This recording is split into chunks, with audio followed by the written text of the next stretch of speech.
A father and his young son were out for a walk in their small suburban town just outside of Barcelona's bay.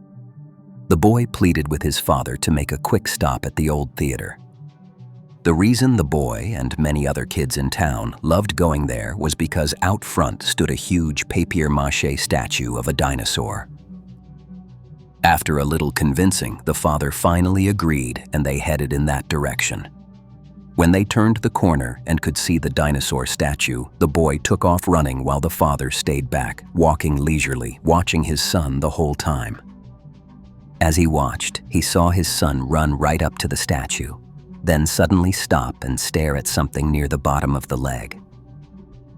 The father thought it was strange, so he jogged up, crouched beside his son, and looked in the same direction. At first, the father assumed his son was pointing at a fairly obvious crack in the back right leg of the statue. He figured his son had simply noticed the dinosaur was falling apart. But then he realized that wasn't what his son was pointing at. The boy was pointing at what was behind the crack, what was inside the dinosaur.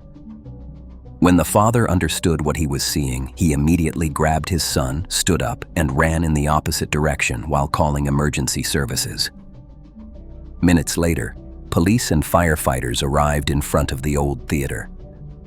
They brought out chainsaws and began cutting into the dinosaur's leg.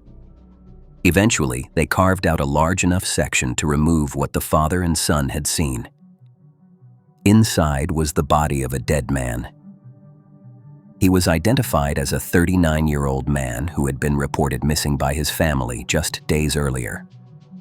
Investigators pieced together a likely explanation. The man had climbed into the dinosaur statue after realizing its belly was movable. At some point, he dropped his phone inside, and instead of falling out onto the ground, it slid down through the statue until it reached the bottom of the leg. He likely tried to retrieve it, lowering himself headfirst into the leg. But as he reached for the phone, his feet slipped, and he fell all the way down into the narrow space. It was so tight he couldn't turn around. His arms were pinned at his sides, his legs wedged too tight to push upward. He couldn't climb out. It's believed he screamed for help, but no one heard him.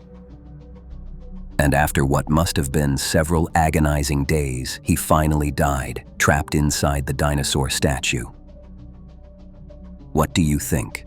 Could this tragedy have been prevented? Comment your thoughts below.